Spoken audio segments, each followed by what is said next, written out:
I don't like being perceived. Stand up, say something.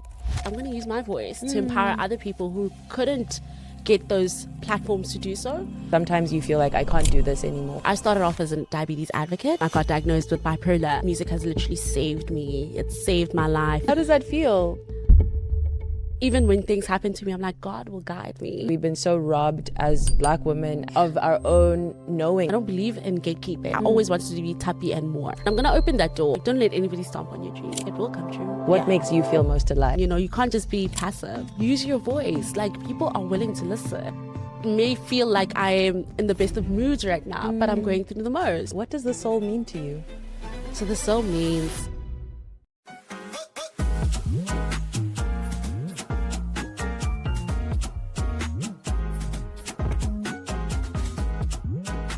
I am so privileged and honored to be sitting beside a trailblazer, a changemaker, a speaker, a voice, a visionary who I'm so excited for you to learn more about. I want to welcome with the most open arms Thapi to the Soul Salon. Thank you. Thapi Semenya. What a gift. You have been such a gift to learn from, study, research your work and your wisdom. So I'm just so grateful to be sitting here beside you. No, thank you for having me. Hey, thank you so much. I'm so honored to be here today. Yeah. Thank you. Oh my word, that's so beautiful. So the first question I would love to ask you, because this is the Soul Salon, is what does the soul mean to you? So the soul means feeling aligned. It's like having a purpose. And I always say to people, my journey as a whole is always about, keeping that purpose in mind. And every time to know that it's a purpose, like every time I'm like, oh, I'm taking a break, I'm not doing this anymore, someone is going to fetch me and say, oh, can I get help on 1, 2, 3? And that's how I know that's my purpose.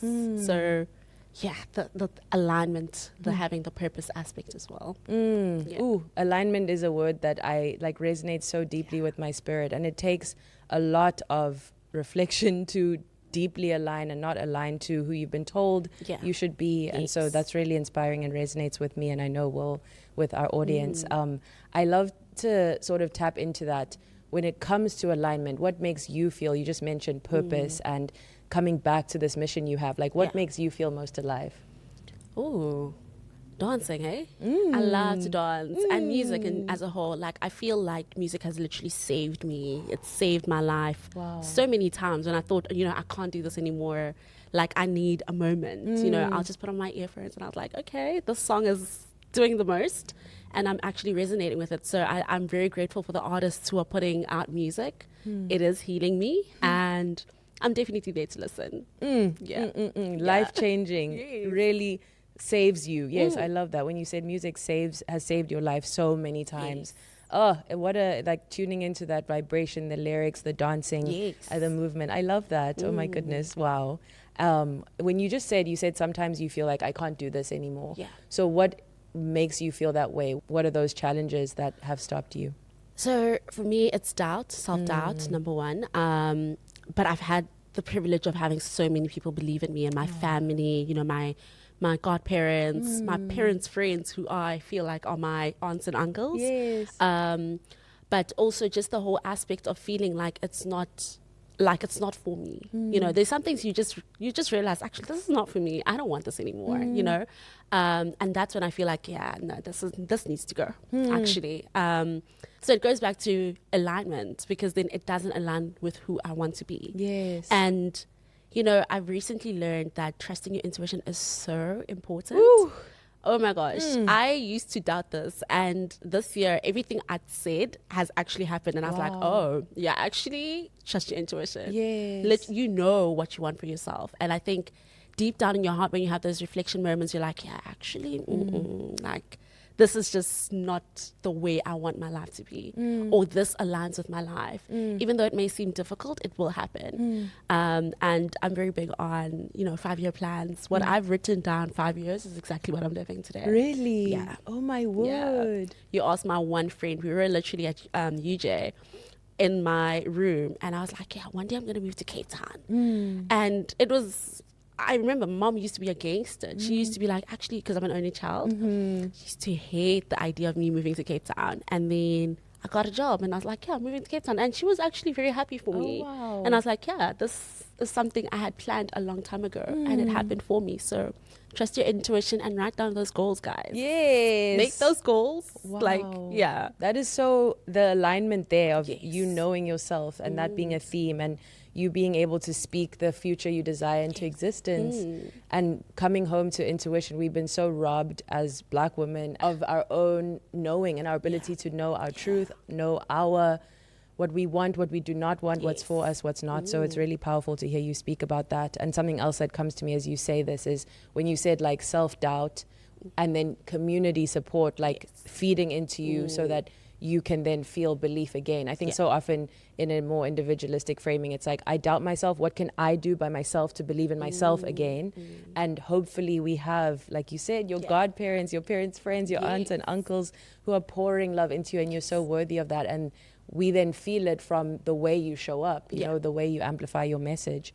So I'd love to tap deeper into like, what is the work that you share? What is the message that you share that requires that community belief and support, and that you have spoken into existence to be here today, sitting beside me? No, to be fair, I mean, I started off as a diabetes advocate, and I'm also now a mental health advocate because I also, along my journey, I got diagnosed with bipolar. And that was not a shock to me, to be fair. I think when you, as you said, like as a Black woman, you carry so much pain, you carry hate from the world not supporting you, you know? And so I think I quickly felt that, especially during my university years. It was really tough. But yeah, so I decided that I'm going to use my voice to empower other people who couldn't get those platforms to do so. And like, I just wanted to, you know, use my voice. I think that one speech by Zozibini was so important to me. I think that changed the trajectory of my life as well, because I was like, yeah, actually go out there and be your full self. Like, you know, stand up, you know, have a voice, say something, you know, you can't just be passive. And it became quickly important. And I quickly noticed how, you know, there's such a lack of diversity in these rooms. And that's when I was like, actually, I'm going to be that person, you know, and I'm going to open that door. You know, I don't believe in gatekeeping. I believe that we need to, you know, open the door, enter, and then allow other people to also come in as well. And so that's what happened. And I was like, okay, yeah, this is the community, this is the people, and let's do this, you know, even though I come from like a very small town. And it's like, you know, it would... if I think back to it, it couldn't have happened the way it did, but it did. And I'm very proud of the journey that I've paved along the way as well, because I think it was like small town girl, you know, every time I don't represent Johannesburg or Cape Town. I always say I'm very proud to be from Polokwane, you know, my hometown, the small town that, you know, people often miss as well. And yeah, just being that child who just came out of a small town and making it big, that was... yeah, what I aspired to be. Wow, and you've done that. And oh I've my done goodness. it. You've done it. How does that feel? To be fair, like, I'm very hard on myself. I'm very like tough, and I'm like, I don't believe the things that I do. But now this year has taught me to actually, you did that, you know, and I'm very proud of you for doing that. And I think even the people that are coming into my life remind me of that. It's like, okay, yeah, you are big. And I'm like, actually, I am. Wow. Like, I am. Yes. Can we actually take a moment to go there? Can you let us celebrate with you what you have accomplished and achieved? Like when you said, oh, I did that. Like when you sit with your own magic and greatness and how you've showed up for your work. Like, I think, I mean, a lot of us watching would love to just witness you celebrate that. So what are some of the things that you feel, wow, like, I'm so proud of that? No, like the first ad that we did for, like, so we were approaching like a discovery regarding the devices that we use to help us as people living with diabetes. And I was like one of the people who featured in that. And I was like, oh, okay, that was actually the beginning of something bigger, you know? When I went to my first international conference, I was like, okay, we are traveling because of this, you know? Fly me out. Okay. You know, I don't think my mom would have believed it. I think when I told her, she was like, wait, what do you mean, you know? And then Mail and Guardian, that's when I was like, okay, yeah, being a top, you know, young South African, you know, top yeah, like that was just a lot. I think at that moment I didn't take it in the way that I did. Wow. Wait, what was that? Can you say the young South Africans. Oh my Yes, goodness. the top 200. Yeah. Wow. So yeah, that was amazing as well. That was like, okay, you did this. Actually, Yes. you really worked hard, and it's good to see that that's what's happening. And then also just working with various projects with like WHO, you know, writing reports with them, Wow. learning about communities and the friends that I have all over the world now. Wow. That feels amazing. I don't think if I'd done something different, I would have been in this space. You know, Yes. I think it has allowed for me to just travel, learn people's cultures, be empathetic, you know, learn that we're not the same, but, you know, something does connect us at the Yes. end of the day. And yeah, it's good to be outspoken, you know, use your voice. Like, people are willing to listen. Ooh. Literally, I think that's where the self-doubt part started to just like also leave my body. I was like, actually, yeah, people are willing to listen to you, you know, your opinions matter. And I hope people who are listening take that into consideration. Your opinions matter. They will pay you to say your piece. Ooh. Say your parts, you know? So yes, those are the small wins. Oh, Well, huge, beautiful, magical, powerful wins. That's Yeah. incredible. We really celebrate with you. That is truly life-changing, and to receive recognition in the same cycle as you doing the work in your lifetime, in the moment, and at this beautiful moment that I'm sure has come with so much effort and work and resilience, like you say. I want to go deeper into exactly what you said. You said you felt called to use your voice, and you are both a diabetes advocate and a mental health advocate, and you are speaking on these topics, and I'm sure you've had to overcome so much to be able to speak. And so you mentioned one was a speech by Zozibini. Can you tell us, people who are not familiar with that speech, what did that unlock in you? Because it's also the power of each of our voices to unlock something in each other. Yeah. Look, I mean, that speech at the time, so now that I think about it, I don't remember the exact words. No problem. Okay. No. But then I think for me, it just said, girl, get up and grab. Yes, You know what I mean? That's That a was memory. it. That's That it. was That's it. what we take as one Yeah, thing. like, get up and grab, you know, and go Yes. be yourself and show yourself, like, stand for something, you know? Yes. And yes, I believe that I was meant to stand for something. It's just that at the time I didn't know it, but I needed to stand for something, and I needed to be very clear on that something, you know? I think oftentimes, yeah, you're like, oh, but what am I good at? You know, what, like, you start weighing pros and cons, and you're like, what am I good at? Okay, maybe I'm not good at this, but I could be better at this, you know? And that allowed me to then go inside me and think, you know, like, I am actually good at speaking, you know, I am good at 1, 2, 3. So why not use this opportunity to share my story, you know, and not talk about anybody else, but myself, you know, and with the story, go out there and change the world. It doesn't have to be a drastic change. It can be small steps, you know, each and every single day. Yes. And that's exactly what I did. And that's why I live by saying, changing the world one day at a time. That is my favorite thing to say to people. Wow. Yeah. That is so inspiring. And I'm just in awe of the way you have shown up. And I've obviously only seen a glimpse just in researching for this, which was such a gift to my spirit to learn more about you. So thank you. And your work, and you write, you speak, you just such an expressive voice. And I think the person watching this can really relate to this feeling of like, I want to use my voice more, but I feel afraid. Yeah. I feel afraid of different, you know, doubt you mentioned, fear of all these different social dynamics and who could judge me and so forth. So I'm really curious for you, what are the fears? You know, you said like, go out there and use your voice and speak. And at the same time, sometimes it's like we're doing it very afraid, but we're doing it anyway. So what have been some of the fears you have needed to overcome and also just accept in your process? The fear of being perceived. I think that was like, and I still am. I still have like Instagram for one. Like, you like, I want to be an influencer, but then you're like, but what are people gonna think? Maybe people are gonna be like, this is cringe, you know? But yeah, I don't like being perceived. But then again, am I living for the next person, or am I living for myself? You know?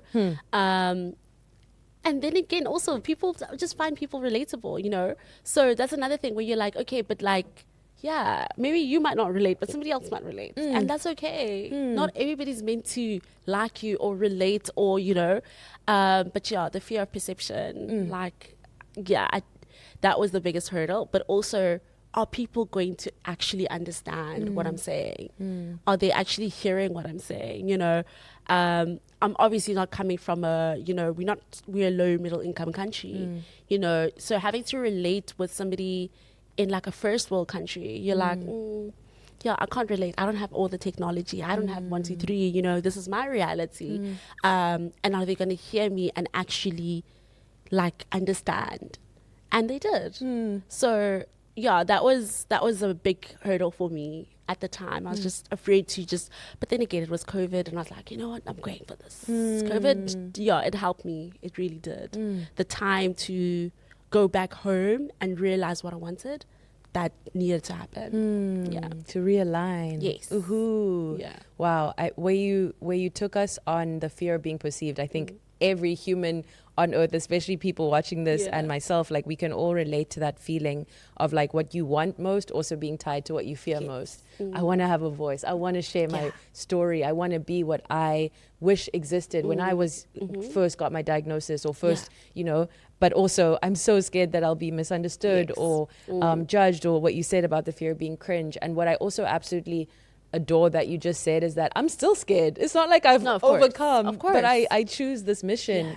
So how do you stay connected to that purpose that you mentioned in the beginning, so that even in the face of fear, you still keep showing up? And I mean, you've built, like you said, this international community and World Health Organization, like just like incredible opportunities you've experienced. So I'm just curious how you keep that alignment.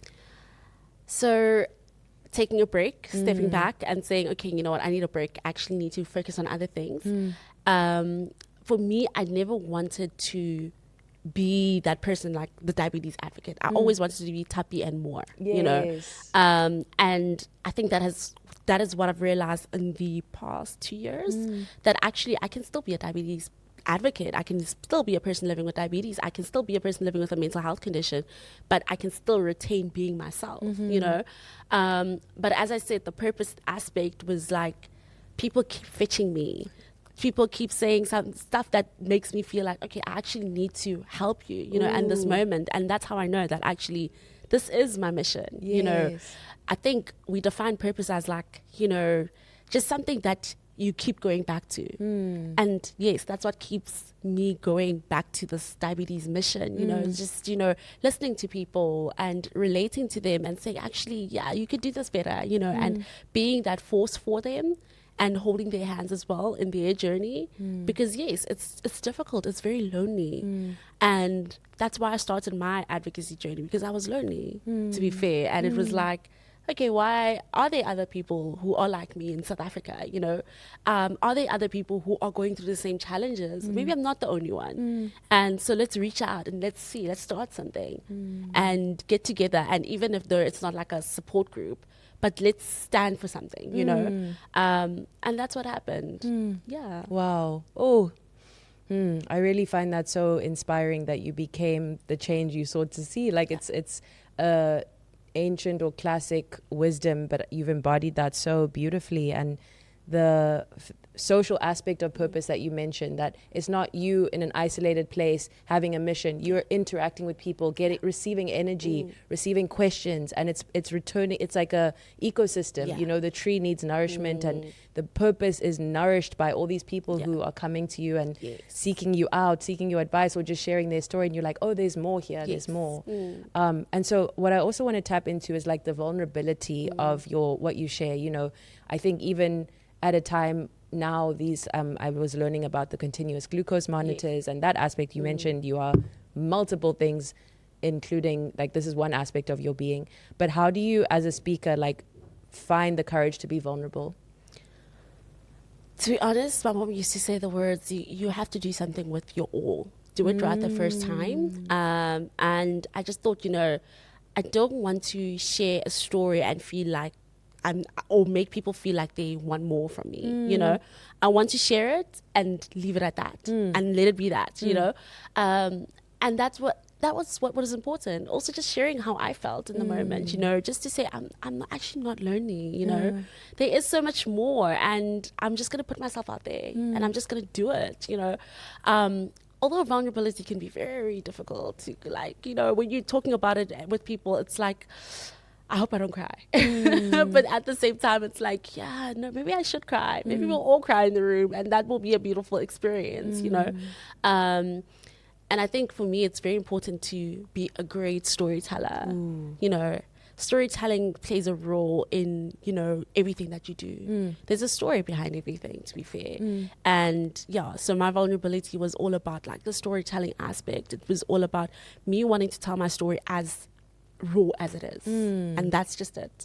Yeah, I want to do it perfect the first time. I don't want to have to go back and be like, okay, but I didn't share this part about me, or I didn't share this part, or why, like question myself as to why didn't I do that. You know, I want to leave people having experienced me fully. So yeah. Ooh, that is such a generosity, like to, you know, it's like I gave my all to this, to the work, to the message, to the people. I think that's so generous of you to want to not feel like you left anything off the table. That is ancestral wisdom coming from your mom, coming from this message that she said, but also I'm sure she embodied, which is so powerful, and something that came to me as you're sharing the way these community members and family members have helped you along the way and are part of your story, and this sense that we are always carrying, all of us with us, you know, is also the ancestral gift of speaking. Do you feel like you observed in your lineage or in your family, like just powerful orators, storytellers, or people who spoke and you listened? Yes, no, I did. My family plays a huge role as to who I am today. I think, like I'm very inspired by my mom, even though I don't tell her enough. One of those things, it's like, I'm inspired by you, but like not too much. She is a force to be reckoned with. And I think, you know, humble beginnings have helped her become so humane, like what she gives to the world. And it's like every day I learn something new from her, and I'm like, actually, you're really a strong person, you know.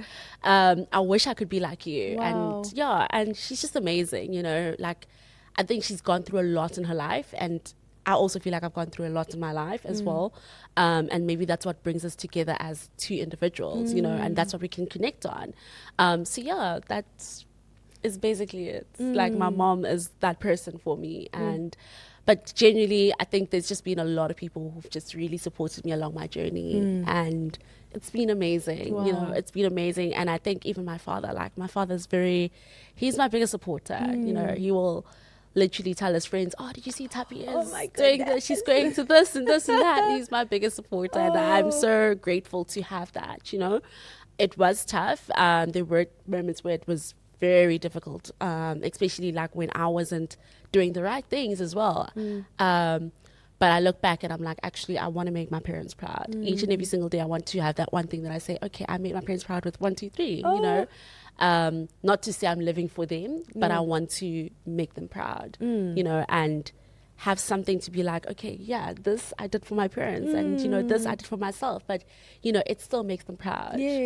Oof, wow, they must be so proud of you. Wow. And that's the duality, the both and of like, you moved to Cape Town. Your mom originally, you were like, oh, what's she gonna say? But you moved and you know, like, you're still honoring what is true for you, and also in honoring them, you honor yourself, and honoring you know, it's like a beautiful cycle of life. And that's it really touches me, because I think that there's so many people, I mean, at least I believe like all of this was sort of designed to support you in your mission. Like, you got the exact parents and the exact, but I'm curious in terms of, you know, we started with the soul. What is your connection to, we all have such different connections to spirituality or religion or faith, or what is your connection to that, or to how you make sense of reality? I think, so I'm a believer of God, and I think God has played a very big role in my life. Like, there's situations I said to this like one friend of mine actually recently, and I was like, actually, you know, I've been in like over 10 comas in my life. Wow. Yeah. A diabetes coma. A diabetes coma. And I'm like, actually, I'm like a cat. I casually say I'm a cat with 9 lives, you know? Wow. You are. No, honestly. Oh my word. But that aspect has just been like, it carried me. He's carried me out of the deepest of situations where I was like, actually, this I should have died. Like, I should have been out, you know. But like, he just has guided me so like greatly. And I think this is why now I'm able to be like, even when things happen to me, I'm like, God will guide me. Like, I know that I will get out of this. You know, I don't have to doubt anything. And the more I grow up, he brings people in my life that made me realize that even when I try to go astray, I meet people and I'm like, actually, yeah, you're right. It's like, God will never forsaken me, like ever, ever, ever, ever. I'm one of those kids who has done it all. My mom always says, I love experimenting. And I do. I do love experimenting, even though it kills me at times. But here I am. Yes. Still making the most of it. But yeah, we're experimenting less from now on as well. But yeah, like God, it's all God, to be fair. Wow. Oh my word. Wow. The 9 lives, cat with 9 lives, 10. Wow. That experience must be so profound. And the idea of the connection that you have to God and that you feel guided and held and supported. I mean, how beautiful and divine that you like feel that connection and that it's guided you this whole path. What is, I mean, that experience of like coming out of those coma experiences, is that when the connection feels the most profound, like in terms of how God has supported you? I'm just so curious, like that specific relationship with near-death experiences. Yes, because you tend to reboot. It's a moment for you to reboot and say, actually, this is it. Like, I can't. And to be fair, the last coma that I had was very intense, right? I was in my first year of university, and I remember the doctor who looked at me and she was screaming at me. I remember that was a wake-up call. Wow. And she's part of the reason as to who I am today Really? as well. Yes. Wow. She's amazing, actually. She used to say to me, like, you can't do this. And she's like Indian and she just loves shouting. Wow. But yeah, she was the person who made me realize that was very intense. It cannot happen again. And I need to take control of my life. And I love meeting. I always say to people, I have friends who are, so I'm 26. My friends are always 30 plus. And those people are living. They're living their best lives. Like, they show me a glimpse of what life could be. It always is going to get better, you know. And why I keep people like that in my life is because, like, they remind me that, I don't have to rush into anything. Life will come and it will happen for me at the right time. So, yeah, it's a thing of, like, reflection. It's a moment to say, okay, I did this. I experimented. Thank you very much. That was not so pleasant. Wow. We need to close that chapter and move to the next chapter. Yes. And maybe one day I'll write a book and, you know, it'll have so many chapters. But yeah, like it's an experience. But like, yeah, in that moment of a coma, I always say to people, it's like you're offline, like you're not existing. I can't tell you what happens in a coma. I can't explain it. But it's like you wake up and you're like, yeah, no, I need to change. I need to change and I need to do it now. Wow. Yeah. And is it, do those initial moments of awakening like feel powerful, or is that more just like a myth of how it's told on like the initial moments of awakening from the coma? Yeah. Or do you kind of forget what? No, it is. It's quite powerful. But you obviously struck by vulnerability. In that moment, you're like, oh, I can't believe this happened, you know, or I let it get too far or this far. And that's when things like therapy came into place, and you're like, actually, I need to talk about this and like actually get it out of my system and start afresh. You know, I've had many new beginnings, and I'm very grateful for, you know, new beginnings as well. I think it's always good, like how people are like in the new year, I'm rebranding. Have as many rebrands as you want. Yeah, I'm a testament to that, and I always say to people, I genuinely don't like when people put me in a box. So I always say I can be anything that I want. I can wake up tomorrow and decide I'm going to be a pilot for all you know. You know, completely. Yeah. And we see you flying. Exactly. Wow. And this doctor you had, that it sounds like from what you described, it was also like divinely orchestrated for you to meet her. It sounds like she had a very pivotal impact on you. Yeah, no, she did. She did. She's amazing. And she always had my best interests at heart. Wow. I never, like, yes, even though she shouted at me. Sometimes we need it. No, sometimes you need it. Yes, that wake up call to say, okay, actually, I haven't been doing okay. Yes. But yeah, she's amazing. She's lovely. Yeah. You mentioned, also actually something I also want to ask is, I think we take for granted that we understand what someone means when they say God. Yeah. So to you, what are you describing when you say that, if you don't mind sharing? Ooh, that is an interesting question, actually. Yeah. I've never been, like, I don't really have an idea of what God looks like to me. I know it's a higher force, someone out there looking like, for me, it's like my dad, basically. And he's just somebody who just cares for me. You know, he's not physically here with me. But like, yeah, somebody who just has my best interest at heart, you know, like who feels like a pillow that you can just like sleep on. I love that, a pillow. It's beautiful. I've never heard that metaphor. Yeah. So, yeah, to me, it's someone out there who's just like, I don't know, on the sky looking down on me and saying, okay, this is what you're doing. Okay, right now you are not doing the right thing, but I'll guide you back into the right thing slowly but surely. Yes. Yeah. And what are you, activities or moments or where you feel that connection most strongly, or communities or spaces? No, on planes. Really? Yeah, on planes. When I'm on the plane, I feel so emotional. I always go for the window seat. Oh my word. And you feel that connection? Yeah, no, that connection. That's when I'm like, okay, I'm being hugged now. Like, this is the my pillow moment. is holding me.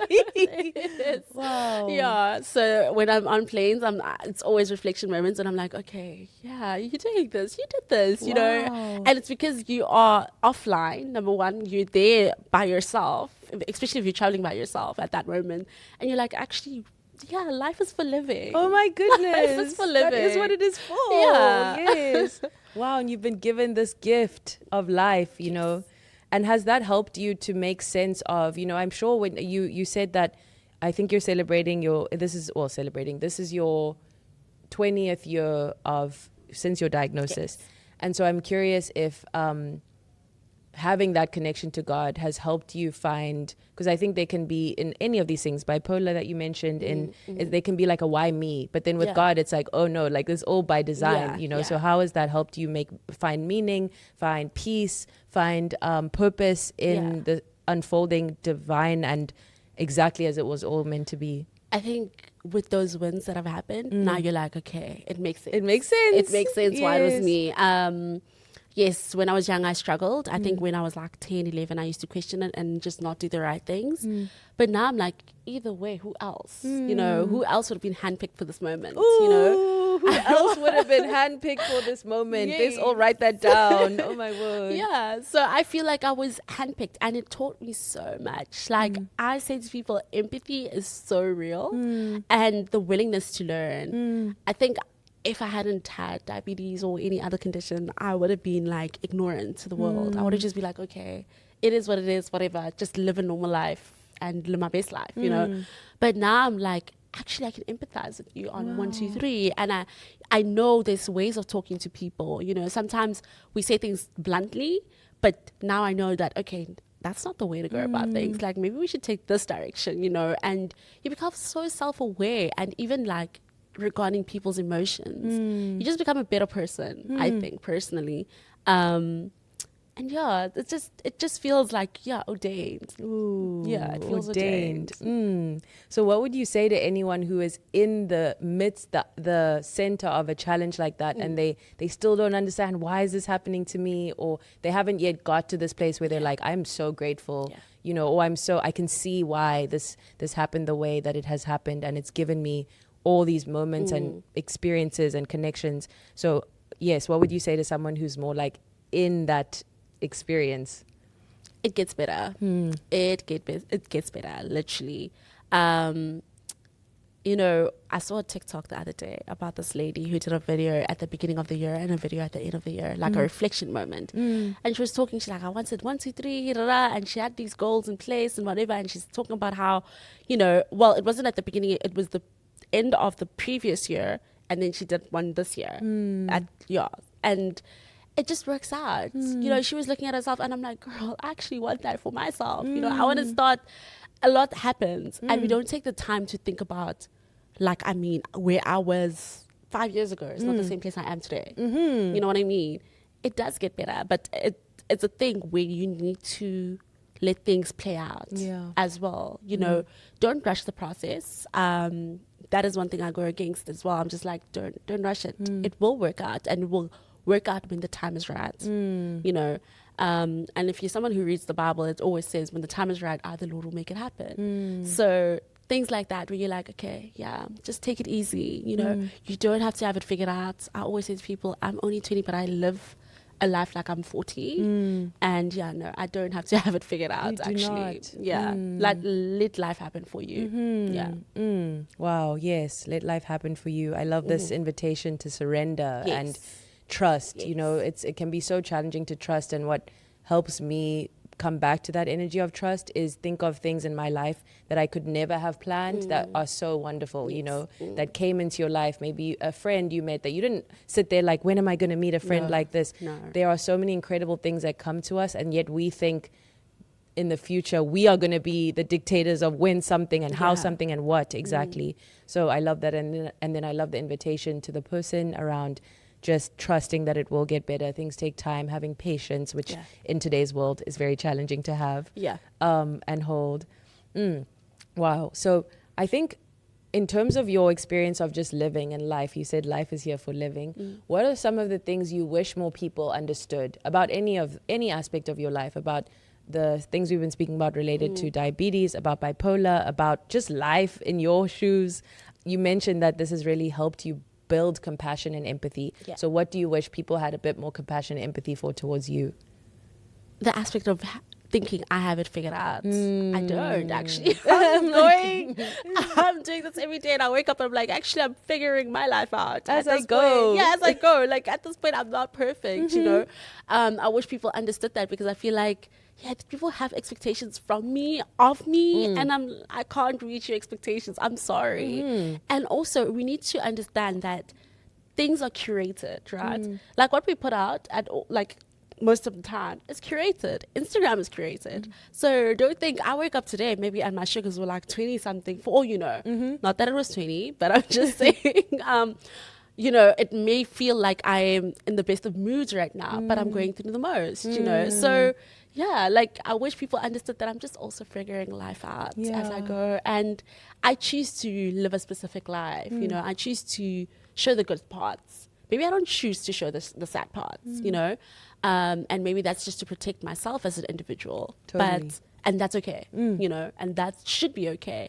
But yeah, I don't have it figured out. I'm just a girl. I don't have it figured out. I'm just a girl. Yeah. And what makes you feel like people expect that of you? Is it all the questions you receive? Yes, the questions. I think the expectations. You walk into a room. I remember going to a conference, and I'm like one of those people, I ruffle feathers when I walk into rooms. And so it's like, oh, she's gaslighting us and saying, oh, she got an endorsement for this. And it's like, no. Actually, like, I've never gatekept anything. I think anybody can do what they want to do. But sometimes you will always be the one that is chosen because you've been yourself throughout the process, you know. And I believe that's my journey. I may not be liked, but I will be chosen because I've always chosen to appear as I am. You know, I don't come with any other facade or a story, or no. I am just who I am, and that's what I choose to let you guys know. And maybe the people like that. Maybe people find me relatable, you know, and that's okay. But I think, things that, you know, gossip and everything like that can also be a huge factor as to why you feel demotivated to continue on your journey. Wow, yes. Yeah. Yes, can you go deeper into that? I love what you said. That is so, that really stuck with me when you said, I may not be liked, but I will be chosen. That's so, I mean, profound in so many different angles you could take that sentence. How do you deal with that social aspect, the either gossiping or fear of judgment, people within your community, people online, people, it can feel in the social media space, or when you are such a brave voice, you're also a human being, and obviously, so how do you face that? I think closing out the noise. Close boundaries. It out. Yeah, boundaries. Close out the noise. Yeah. You know, sometimes you need to be narrow-minded. Like, you need to just be like, you know, I'm tunnel vision. Totally. And shut out the noise, right? And that's what has worked for me, to be honest. And I always say, as I said, I will always be chosen. You know, it's not somewhere where people have said, oh, you know, we're just going to put it to the side or something like that.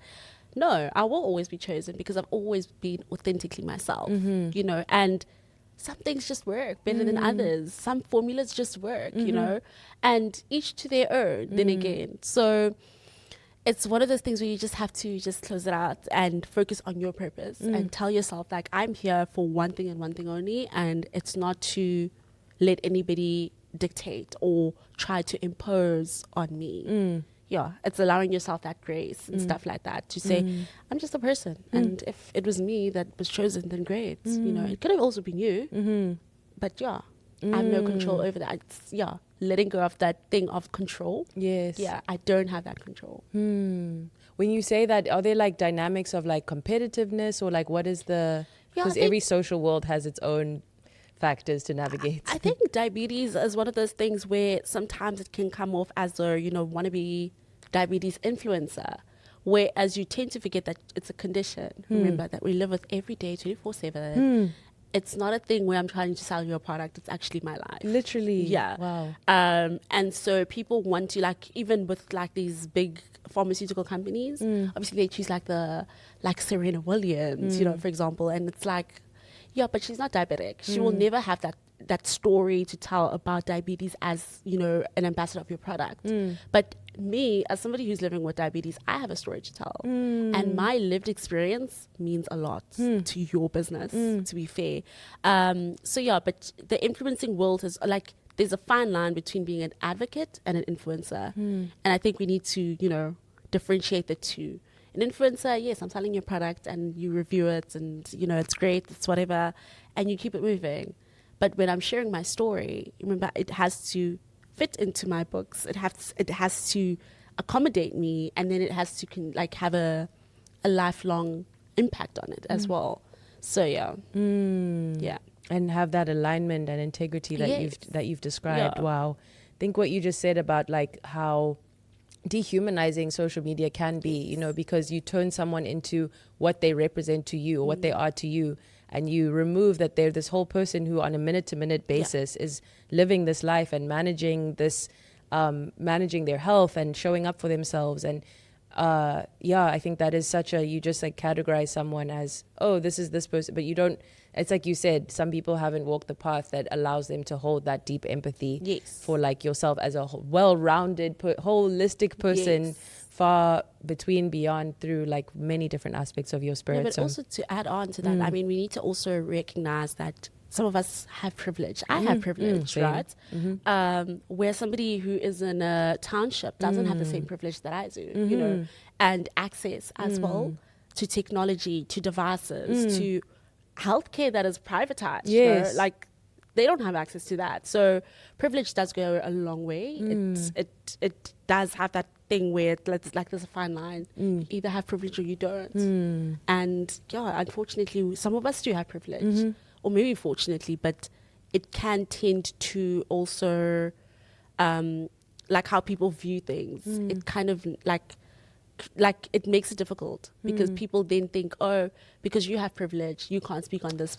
I see. Do you have any examples that come to mind? That's such an important point around, because it's something it seems like was activated within you on this topic of privilege and access and how that then influences how people then, I'm sure, like reach out to you or comment, I'm not sure, or like what's coming up for you that led to you emphasizing that point, because it's such an important point. I think being, as you mentioned, the CGM aspect, CGMs they're not affordable, right? And then most medical aids don't cover for them.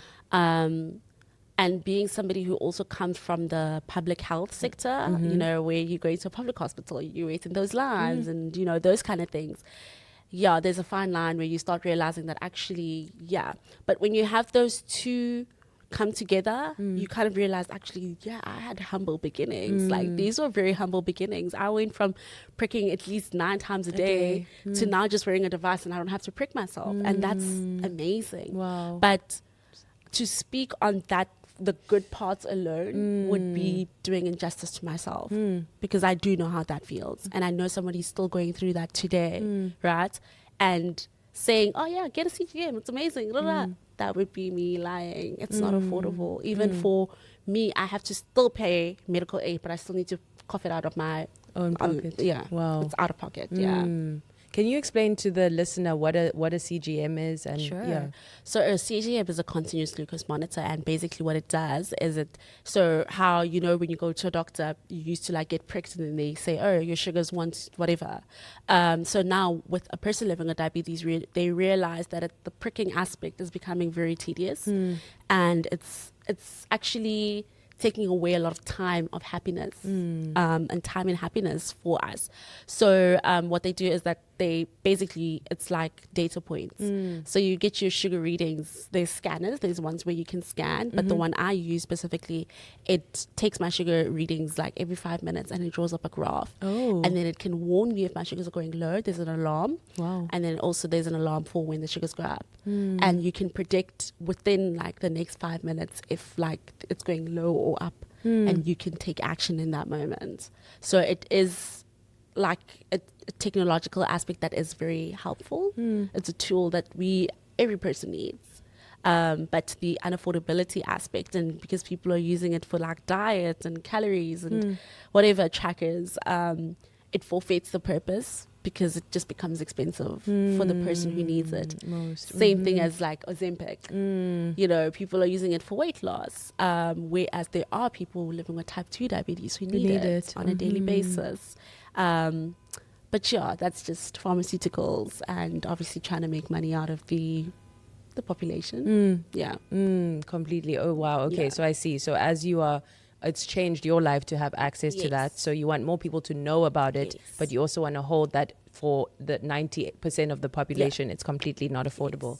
It's so important. And I dream of a world where everyone has access to the healthcare they need because they're a human being and because we have the resources in the world.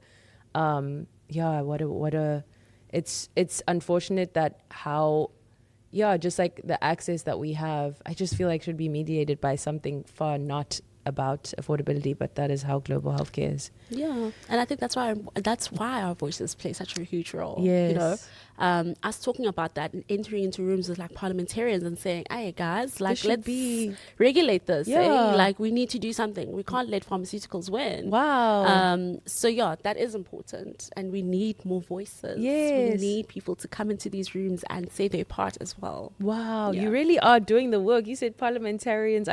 It's incredible how, I think a lot of us think, oh, wouldn't it be great if, but you're like, no, I'm going to go tell the politicians this. Yeah. That's incredible. Oh my goodness. I'm really inspired by the sort of like multiple stakeholders you hold and you work with.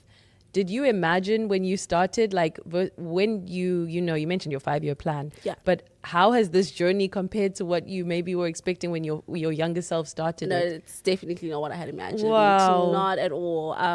But yeah, I think just, as I said, opportunities just align. Yes. You have to put yourself out there. Like, put yourself out there, to be fair. And don't be afraid of putting yourself out there as well.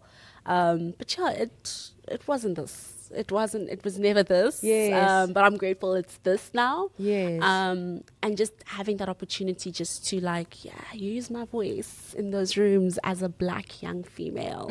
That part is very important because we as women are not allowed into those rooms. And even when you're speaking, you can tell that they're just like, what is she doing here? But I said what I said. And whether you take it or not, I said what I said. Yes. Yeah. When you're in those spaces and you're using your voice and you're taking up space, how do you feel in your body? Like, is your heart racing? Are you calm? I mean, and also how does that affect, I don't know, like your health management? Like, how are those moments on your body? It can be tough because obviously, like, you try to get someone to understand the idea, but at the same time, you're trying to maintain composure. Yes. You know what I mean? It's like, okay, I'm telling you this, but inside I'm like really scared on what you might say to me, you know? For all we know, you might be like, get out. So it's scary, but like, I'm so grateful for being given those opportunities because I'm like I used to hate public speaking. Really? Hated it. Wow, that's so helpful for people to learn. Yes. Really? Yes. It wasn't just an always love. No. Well, tell us about that. No, I hated it. Wow. I didn't. So I signed up for debating this one time, and I remember it was such a mess in high school. And from that day on, I just never did it ever again. Because obviously I was embarrassed. So now when I have to do speeches, I'm like, oh my God. But yeah, it's getting better. Wow. It gets better. And like read vocabulary wise, it helps. It does. Whoa, I think that's going to be so helpful for people because I think the assumption from what you were sharing is, oh no, this person has loved public speaking. No. Oh my word. No, I used to cringe at it. Yeah. How have you had the perseverance and the commitment to like be so afraid and sort of like have these, we've spoken about this, but I think with public speaking specifically, there is this duality again with the voice where like you're drawn to share it, but you're terrified of sharing it. So how have you danced with that? And in moments where you could have just said, I'm not doing this, stuck through it. I don't know. I think that goes back to my sharing my personal story. I wasn't talking about anybody else's story except mine, you know.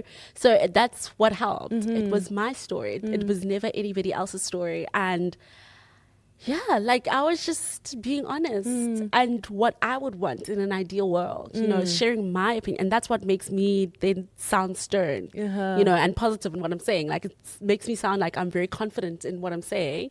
Because it's what I want to see. Yeah, it's not what anybody else wants to see. It's basically me. And I'm speaking up for my rights as someone living with a condition or, you know, someone with multiple conditions. So yeah, it becomes easier when it relates closely to you. Yeah. Because no one else can tell that story in that room. Who else is going to say it? Yeah. Something that's also coming through for me as you're saying this is I think there's a half narrative told about, especially I guess in my experience, like Black women who are powerful speakers. Like, yes, you know, you have an incredible voice and you share this story and there's a bravery in that. But I think it's so important for us to also be able to be held when we say like, I'm also afraid. I'm also scared of being judged. Or I'm also, maybe I am afraid of, you know, the cringe aspect, or what if I say the wrong thing? Like my heart is racing, even as I said this voice. So I think there's this singular narrative of like, oh, like you're brave, you're this, you're so confident, you know, you're so confident. How can you be so confident?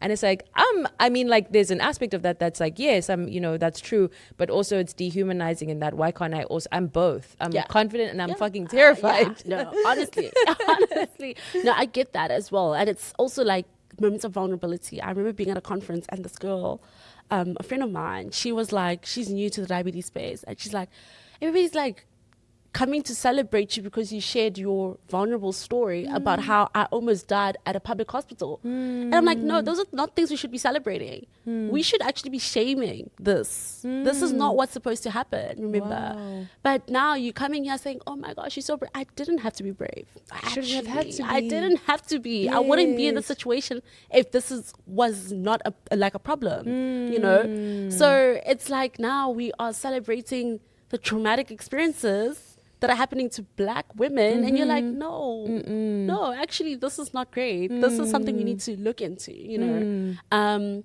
But I can celebrate the braveness of her sharing her story.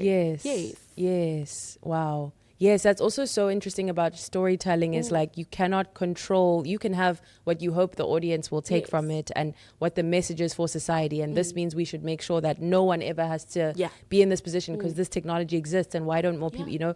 But it's like they're going to, you know, like they're going to take what their projection needs it to be for them, you know? And so it's really interesting that there's the both and.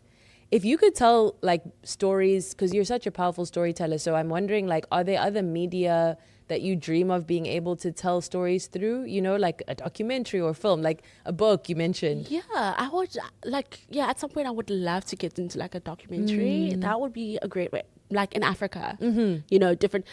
I personally dislike it when people call, you know, like want to categorize Africa as one. Because remember, we don't have the same systems as Zimbabwe, you know, Senegal, Nigeria, any other place in Africa. And Africa is a continent. Yes. Whereas with Europe, it's like they never look at it as Europe. You know, it's always, you know, Paris versus Germany, you know. And we need to start speaking of Africa in different forms. Because that way we can also differentiate the differences. Like to say, okay, this is different here, and this is also what I can take from here, you know.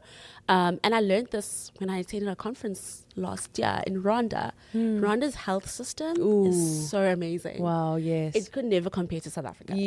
Ever.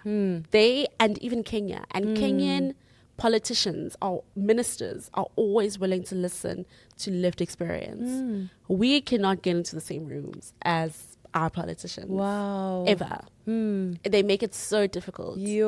And it's so sad, you know. But like, the systems, those are things maybe we should be like incorporating into like this documentary, you know, people being willing to just share the story and just sharing what, you know, their health system looks like in their respective country. Yes, and that we have so much to learn from each other, you know, like like learning from, yes, the Rwandan health system. There's something that we also often look outside of us. But I love this. It's so true that Europe is, yes, Africa has so many languages, countries, cultures, tribes. It's like wild. So I love that idea and I really do see a book emerging through you and all these stories you hold. One story you told when I was reading your work that I found so moving, if you feel called to share it, but you were talking about your initial experience when you received your diabetes diagnosis as a child and your rebellion against that. If you feel called to share that story, it really moved me. But I found it really stuck with me. It's quite a funny story, actually, to be fair. You know, when I was diagnosed, my family's being very supportive. My mom always says to me, and she reminds me, and that's when I know this is me deterring from where I was supposed to go. Because if she ever speaks of the story, I'm always like, yeah, actually, you're right. When I first got diagnosed, my mom had a medical age, you know, everything was okay. We were living in Venda and we had to go transfer to Polokwane Hospital because it was such a specialized case. And so after that, my mom took care of me because I was diagnosed when I was 6. I hit double digits and I decided that I'm just going to be the girl that I think I am. And I started not doing what I needed to do. Puberty hit and I was just a mess. I remember going on camp and my mom recently shared the story with me and I was like, yeah, I remember that. Don't remind me. I went on a cricket camp, because I still wanted to be the girlie who did everything other people were doing, right? But I had a condition attached to that, which I wasn't looking after, right? And I was just like, no, I don't have this. I don't have this disease. I don't know what I don't have this condition. I don't know what you guys are trying to say to me. And I went into a delusional mindset. Went on camp and literally bought sweets at like a petrol station, basically. And I didn't take my injection. So obviously, what is that going to feed into? A coma. And so my parents were in Polokwane and I was going in Pretoria, and my mom says to me, the doctor said to her, look, if you think this is the end, it's gonna get worse. Like, these kids are gonna want to rebel. And she just said that to my mom, and she said, yeah, like, just know. And I did. Wow. I was in hospital every second month. No way. Literally. Wow. She said to her, no, this is normal. She's gonna get over it though. Oh my word. One day. Wow. Yeah. And rebelling was just me saying, nah, I don't accept this condition now. You know, I'm this person and I'm just a person. You know, I'm existing like any other person. But what I didn't realize is that, unfortunately, that isn't true, and I'm selling myself a story. But yeah, I think then that phase ended in me, and I was like, okay, I'm going to be very serious. I'm going to be like very, you know, I'm going to do things, but I'm still going to allow balance into it. You know, I still want to be out there. I still want to be Thapi. I want to go to the beach and have like dates with friends, you know, do wine and whatever. And yeah, like make it part of my life, but my everyday life. Yes. And I don't want to be reminded that, oh, you're a person living with diabetes. You know, it's just a part of me. Yes. Just a specific small part of me. It's not who I am entirely. Yeah. So it was a bit of a mess, but it needed to happen as well, I feel. And I think it also then allowed my parents to understand the type of person I was. That's maybe where the resilience started coming in, you know, okay, she's stubborn. Yeah, this is what she wants to do. Yes. They started understanding me better. And I think after that, then they understood me in the perfect way. Wow. Yeah. So it actually brought some sort of family healing and family resilience as well, and deeper knowledge and understanding. Wow. I'm so struck by like the desire as a child, you know, to refuse a reality by, you know, just insisting on sort of pretending like it's not there. It makes so much sense that you would do that. And now you become the voice to support you. And I'm also cognizant of the fact that you have been really beautifully expressing that you are far more than, you are many different things. In addition to all of these aspects of your soul, aspects of your spirit, in addition to your diagnosis, in addition to your experiences as a speaker. So what are some of those things that you love to talk about, or you love to express or do, that have nothing to do with your diabetes? I think it will always have to do with okay, diabetes. yes, that's very fair. It's a daily. Yeah, but generally, I like global health, public health as well. Yeah, if given the opportunity, I'd love to dive deeper into that. It has allowed me to see that actually, yeah, like I like that space more. Maybe that's who I need to become. I like policy, laws and stuff. So I did my BCom law degree, and yeah, I love it. I love it. I love being able to stand up for what's right as well. You have I think, that archetype in your spirit, yes. I'm just like, okay, yes, this is unfair. Yes. So yeah, I think I would have not witnessed that early, but as I grew up, I was going to be like, yeah, I actually want to like defend people, you know, and do this and this. So things like that. And then I realized I love like traveling, exploring, you know, learning about different cultures, eating different foods and things like that. So those are some of the things that I now know about myself that I don't think I would have had the opportunity, or I would have realized later on in life. But then again, I mean, as I always say to people, like when I was first diagnosed, the doctor was quite amazing. He said to my mom, you have nothing to worry about. Wow. Like, she's going to be amazing. She's going to do amazing things. And that's why I say to people, my diagnosis story is so completely different. I went on a tangent, technically, because everybody was so supportive. Wow. But maybe I felt lonely, and it was just a me thing, you know. Nobody else was not, people were being there for me, but I was not recognizing that at that time. And yeah, but as I grew up, I'm like, yeah, like I had a community, you know, maybe not in friendships, but in like adults being around me and supporting me and my journey. Whereas I think counterparts, especially who aren't of color, they have their friends supporting them. You know, you don't eat this. We have birthday parties. We're going to accommodate this child with diabetes. Whereas with us, it's like, how can we accommodate you? Like, you're just one person of like 10, you know? And that's maybe the main difference as to, you know, diabetes, like as a child of color and who's not of color. Oh, interesting. Yeah. Yes. Yeah. Wow. Yeah, that makes so much sense. And that sense of isolation and loneliness. Yes. I like what you're sharing, that there is it's a both and, like you had a lot of support, but there was a form of support you were clearly seeking and then therefore seeking to become that you deserve. Like there's the support that people who are sort of on the outside of an experience looking in with love and with compassion can give you. But then there's a different kind of support that people who are on your path, who know what it's like, can give you. So I think it's beautiful that even as you were supported, I do believe like something in your spirit needed you to feel like, oh no, there's more, so that you could do your mission. Yeah. Wow. I mean, as you were describing this desire to travel and this interest in global public health, I was like, this is an international speaker. This is going to be someone whoever pays, like you said, you can get paid to say what's in your heart, pays to have you speaking at the events, motivational speaker. Because I mean, wow, you have so much to share. Yeah, life happened. Life happened. In just 26 years, I think life has happened for me. And yeah, nobody can take away from my experiences, you know. Completely. It's just like, you know, a parent saying to you, go to school. Nobody can take away your degree from you. Yes. That's exactly what it is. Yeah. And also what that doctor said to you, it's another form of storytelling, the stories that people with authority tell us about ourselves. And the fact that he said to your parents, she's going to be absolutely fine. She's going to do amazing things, like framing it for them in a way that, you know, that's very rare. That's really beautiful. And the ripple effects of these like mentors, doctors in your life. Yeah. Wow. I do also want to note, you mentioned that you have been in the past 2 years also a mental health advocate. And I want to tap into that aspect. How has it been integrating that into your storytelling, into what you share? And similar to what we just spoke about with diabetes, what are some of the misconceptions or challenges that you faced in sharing your experience with bipolar, experience with mental health?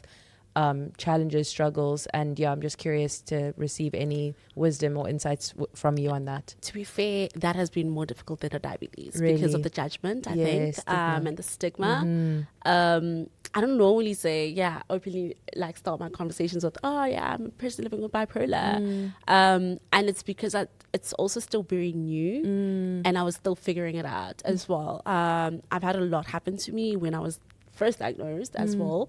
So it was like, actually, this is like building up, you know. But then I started realizing that, mental health condition, you're bound to have one. Then again, with like a condition like diabetes, it just takes from you each and every single day. It takes that part of you. It takes away from you. And yeah, it takes so much of your time, and it's tiring, it's exhausting. You know, I was saying to a friend that I make probably like 1,000 more decisions in one day than you know, and it's all around, oh, did I take my medication? Is my sugar levels fine? You know, or like, did I eat right today? You know, do I need to go to the gym? Am I feeling okay? Like, are my feelings and like things like that? But I think that has also opened a space for us, even within like the diabetes space, to talk about it. So I realized that actually this is a thing, and we need to, for you to be able to manage your diabetes, you also need to manage the mental aspect of it, right? So yeah, it hasn't been easy. It's not as easy as like with diabetes, where it's like, oh, I just came into this powerful being and whatever. No, it's like that vulnerability hits hard, because then again, remember, you still have people saying, oh, the weather's so bipolar in Cape Town, and you're like, just not say that. That's not it. Yeah. You're like, okay, I get it, I know what you mean, but yeah, that's not what it is. Yes, wow. It's so true that there are so many misconceptions and stigmas around mental health, and specifically around bipolar. And I know I have a couple of people in my family who have bipolar, and the misdiagnosis also of like originally thinking you just have depression, or not just, but that you have only depression, and then realizing that, you know, that there's more there. So what do you wish more people understood about bipolar and that aspect of your experience? Oh, it's a bit of a tough one, hey? Okay. Because I feel like, yeah, bipolar will always have that stigma. It will always be you're crazy, or like that whole thing of like, you're crazy to an extent. I think, you know, people will always frame it as like, yeah, the extreme kind of crazy. And you're like, yeah, no, but you know, it's manageable. You just take some pills, you'll be fine, you know.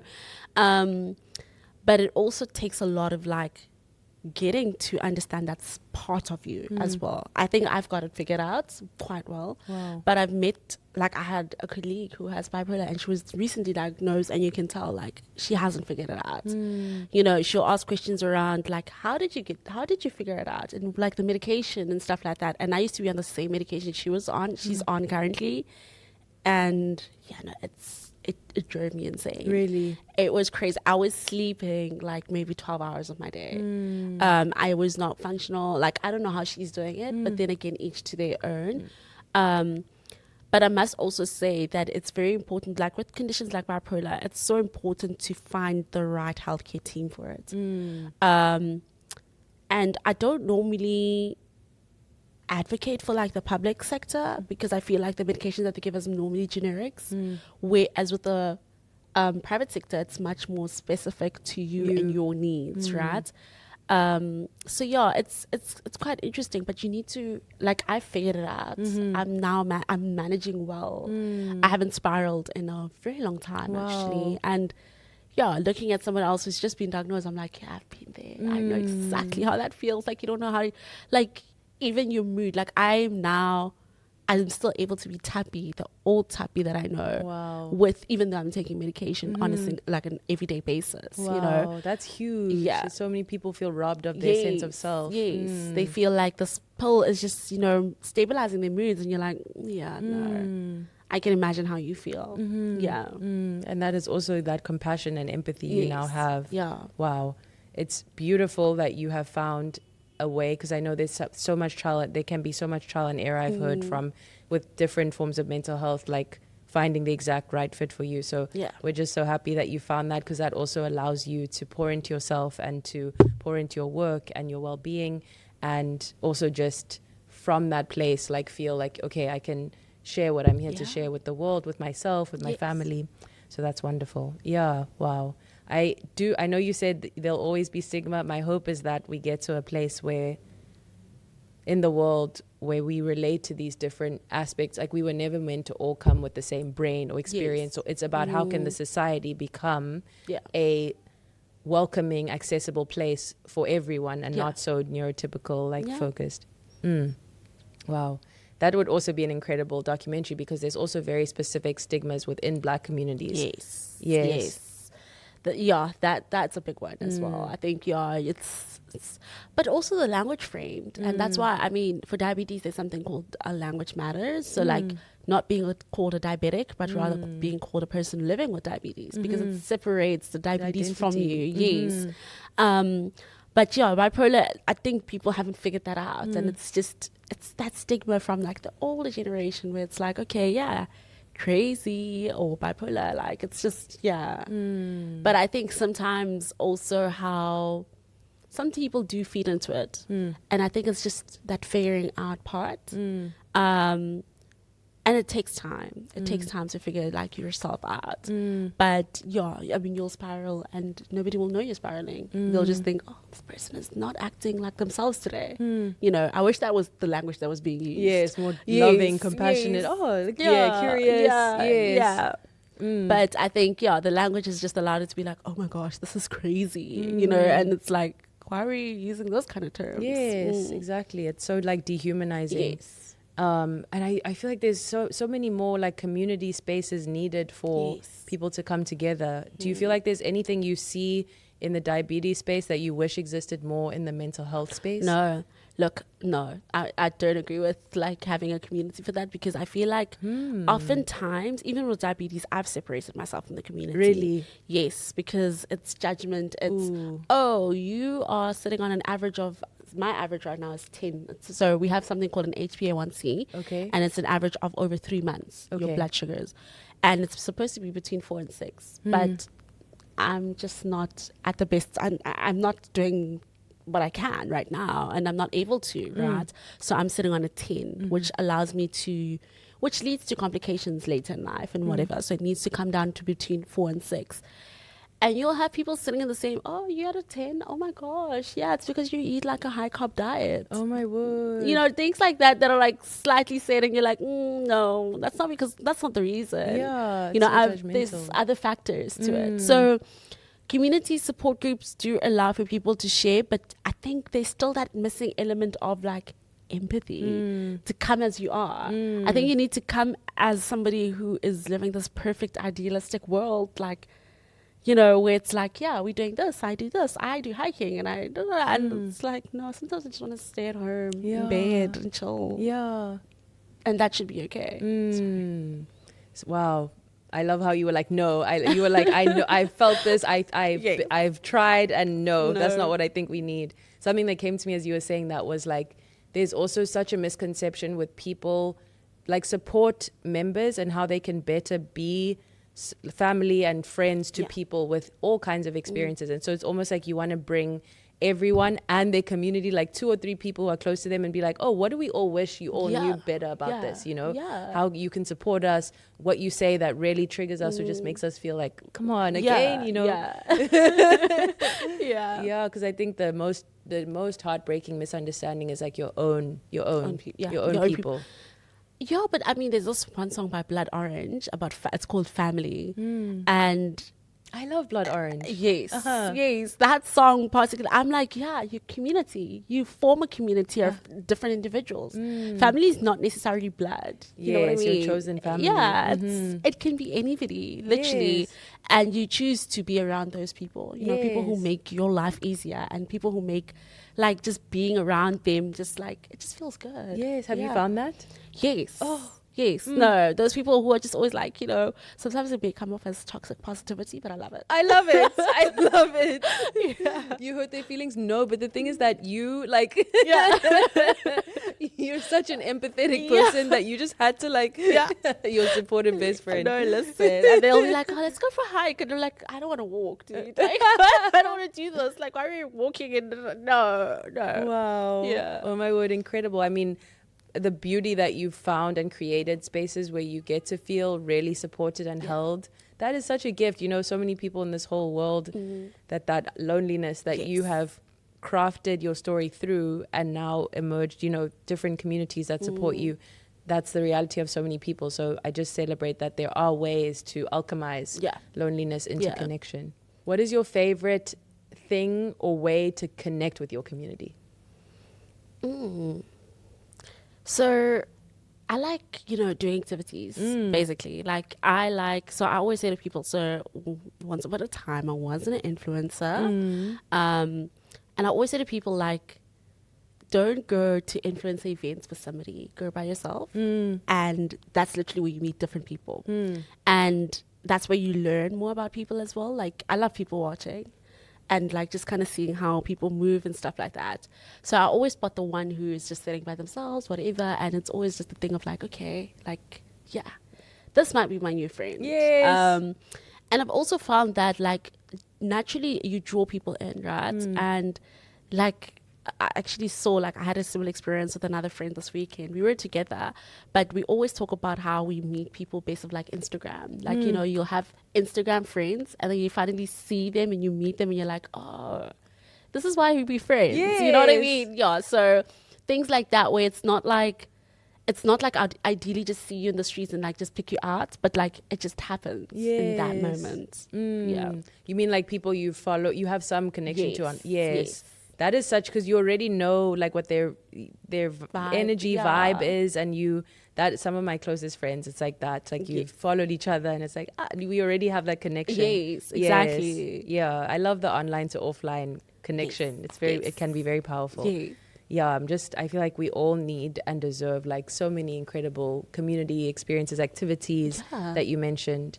Wow. And then I guess bringing it to what we were speaking about with respect to God, do you find that your connection to God is it's you and the connection, or do you also attend church? Do you have a community connection as well, or mostly you? So not in Cape Town. It used to be a thing back home, but now that I'm here in Cape Town, I feel like it becomes difficult. I don't even my attachment to God is separating for some reason. Interesting. Yeah, and I don't know if it's because I'm losing that. Yes, I used to go to church thing back home where you meet community people who understand you within the church, But I've just struggled with the idea of church in Cape Town for some reason, and I think it's because it doesn't remind me of home. Interesting. Yeah, it's not the community that I grew up to love. It's just people. Yeah, and that's okay. It's just me, though. It's just a me thing. Yes. Yeah.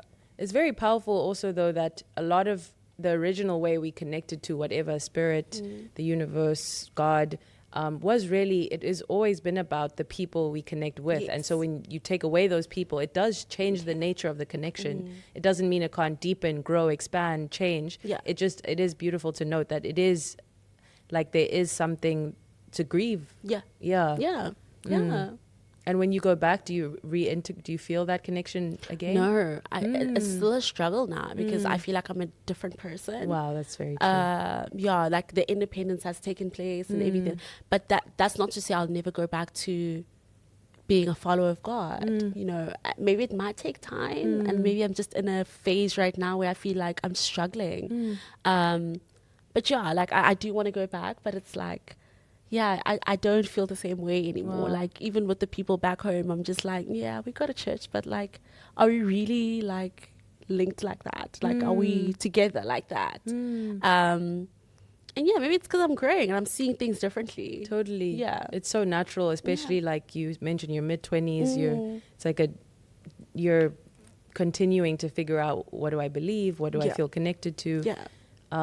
Is there something you are questioning or doubting, or it's more that you moved and the connection has changed? I think it's something I'm doubting, and it's not within myself. It's maybe how people are presenting church now. Maybe we've lost the real idea of church, and maybe that's my idea of church, right? I feel like it's changed. Now church has become such an online thing. Interesting. And I don't know how I feel about it, to be honest. I do love church, but I don't know how I feel about now going into church and being filmed. Yeah. That kind of takes that vulnerability, my moment with God, away from me. And why are we creating so much content out of it? It's one of those things. I'm sad. It's sad to watch. I don't enjoy that kind of content, but each to their own. Maybe someone else enjoys it. Yeah. That's okay. But yeah, I think that has really changed how I feel about church as well. Because I feel are we is it becoming performative? Is it that we need to be a specific person to now go to church? Or, you know, do I need to change my whole, as I said, I love when people say work-life balance. I'm a like life balance kind of person in general. So I don't like doing something too much. And I feel like now churches have like become that thing of like, oh, you come to our church. Okay, you're going to come on a Saturday, Sunday, Monday. During the week, we have church, whatever. Wow. And it's like, when do I have time for myself to hang with a friend, just go to the beach? You know, it's a lot. That is a lot. Yeah. Wow. I feel like what you're naming around the performative, how any sort of capturing something changes the experience of it, and it changes how grounded you can feel in the experience. And so I do believe, you know, then they should, I think I dream of like tech-free zones of like, this is too sacred to, or like maybe there's, I don't know, there's some way of boundaries, you know, there's something here that deserves being protected, or you go into a beautiful, you know, sacred space and it's just like cameras everywhere. And I understand why, and to each their own, as you said, and maybe I'm missing something, but it does like make me feel, oh, like it's hard for me to access presence, even when this energy of like I'm capturing this to show it to people, but without judging. It's more so like, I do think there's something worth protecting. I actually dream of creating like I call it like the analog collective, or like spaces where we can just not be on our phones. Yes. Because, oh my word, wow. And those are the most amazing spaces, hey? So wonderful. Yeah. Like, and presence, we deserve that. And we want that. I just think I like Trevor Noah had his show last year here, and he banned phones, and I was like, thank you. No, that's literally it. Oh, my leader, I'll follow you. Thank you. And as people were like trying to record, it was called Off the Record. Yeah. And people came around, like, I don't know, the people who worked there were like, no, you cannot record this. Yeah. We will. And I was like, yes, we have to be present, all of us together in a shared moment. Exactly. So Thapi, it's been so wonderful, like learning from you and receiving your wisdom and your insight. I'm so curious, before we go to the closing section, where I'll ask you a few quick response questions, if there's anything that you wanted to explore that I haven't asked, or something you shared that you wish we went deeper into.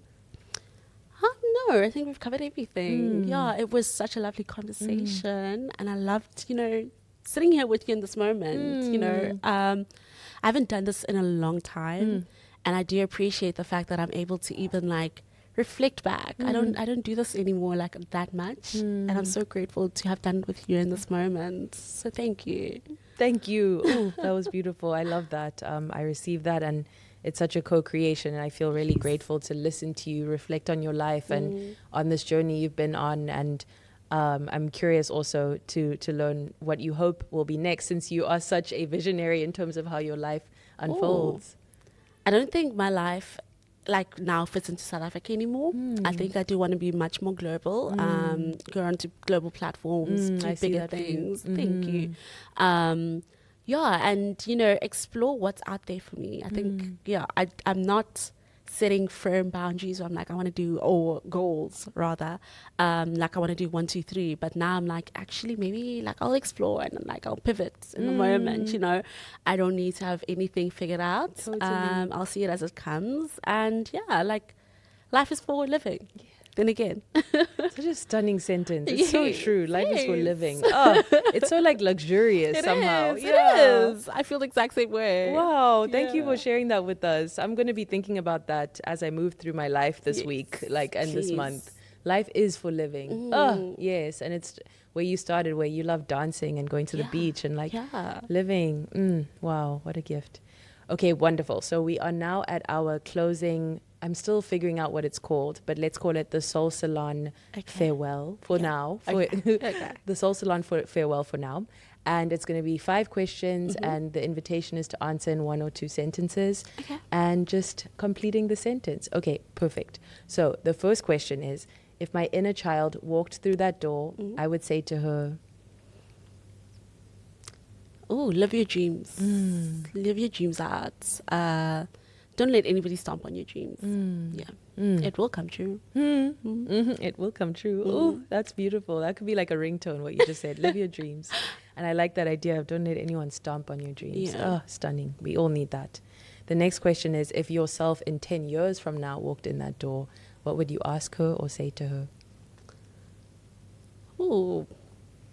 Like, did I need to have it figured out? Did I? Or will life just work out? Yeah. What do you think she'll say? No, actually, I think she'll just be like, no, you didn't. I think life will just work out. Totally. Yeah, it'll be okay. Totally. Look at, like, yes, it will be, it will be, it will be. It is more than okay. I feel like you were destined to live a magic, you are already just like, you're going to live an incredible, expansive life. Okay, the third question is something I am trying to give myself more permission to do right now is? Live in the moment. Yeah, I think I love curating a story. I love it so much. Like, if you watch my Instagram stories, you'll see that I love creating a story. Literally so. But I want to live in the moment more. As you said, like, you know, no phones. Like, I just want to maybe I do want to film and not post it. You know, just have it for my memories. Yes. Yeah. I want to live in the moment and enjoy it. Yes. Yeah. Oh, live in the moment, be present. And I love what you're thinking about, like what can help facilitate that presence. Yes. Okay. The fourth question is, if there's one thing you take away from this conversation, I hope it will be. Ooh. Don't give up on yourself. Yeah. I could have given up, but I didn't. But that was the support of my family and friends and everybody who has walked this journey with me. But don't give up on yourself. Like, it does get better. Yeah. Ooh. Wow. And if there's something that my message, your message, helps you to have more permission for, what would that be? Freedom of expression. Yeah.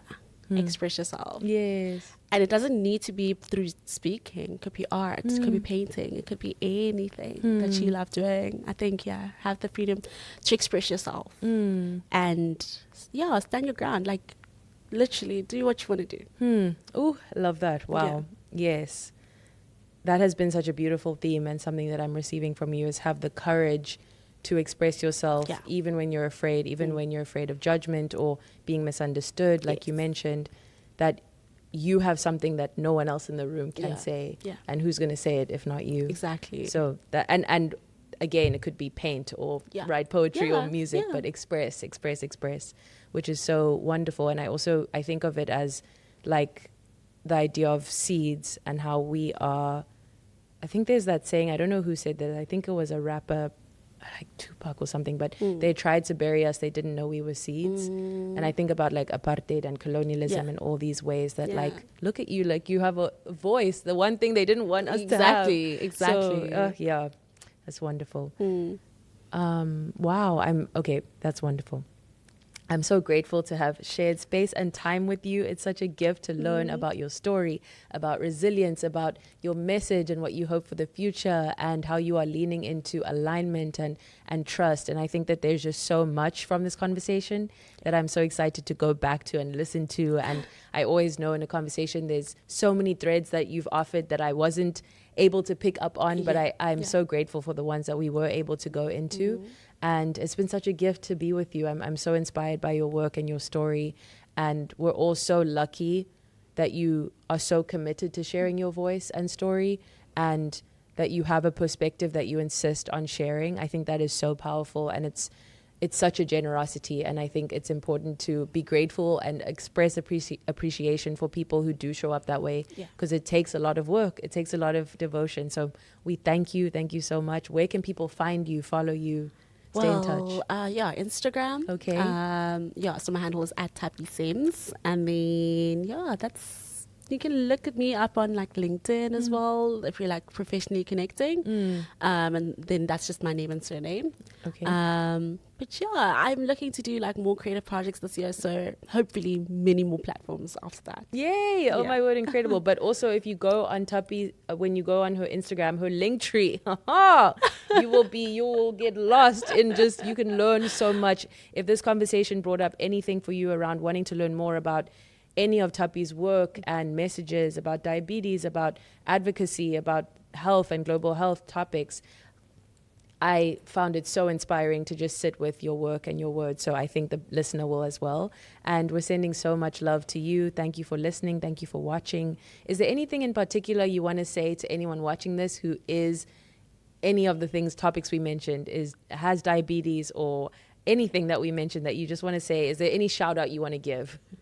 Oh, okay. I would say find a perfect healthcare team that works for you. That's also one of the things maybe that we might have missed out on as well.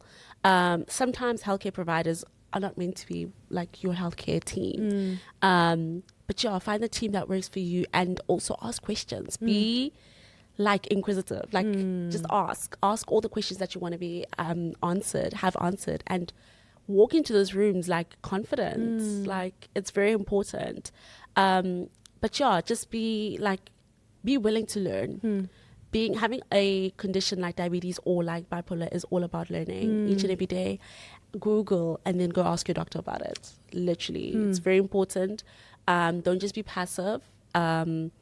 It's very important that you're actively involved within your health, like your journey as well. So yeah, an active participant. That worthiness of even asking things that you think are whatever questions is nothing. You deserve to know. Yeah, you deserve to know. You deserve to get the best treatment. So go out there and ask those questions. And have your perfect team. We are hoping that for each of you to receive the health we need, and dreaming of a world where that is the bar for all of the world. Yeah. But sending so much love to you, and thank you so much, Thapi. I'm so moved. I'm so grateful, and I hope this is not our last conversation. No, definitely not. Yes, thank you so much. Thank you everyone for listening, for watching, sending so much love to you, and let us know in the comments what resonated with you, what you learned from this conversation, and make sure to go follow Thapi on her Instagram. We will link to that in the show notes. And what a gift. We hope you have a wonderful weekend and go do something that brings you the alignment that started off this conversation, and sending deep, deep, deep gratitude to each of you. Thank you so much for listening and watching. I love you. Bye. My darling, my love, my soul sibling, thank you for stepping into the Soul Salon. If you are still hearing or watching this, we are soul siblings. We are resonating on the same frequency. And so something you may struggle with, that I struggle with, is the fear of being seen. You know that visibility is involved in you living your creative purpose and being in your power, serving the collective through your gifts, through your magic, through your medicine.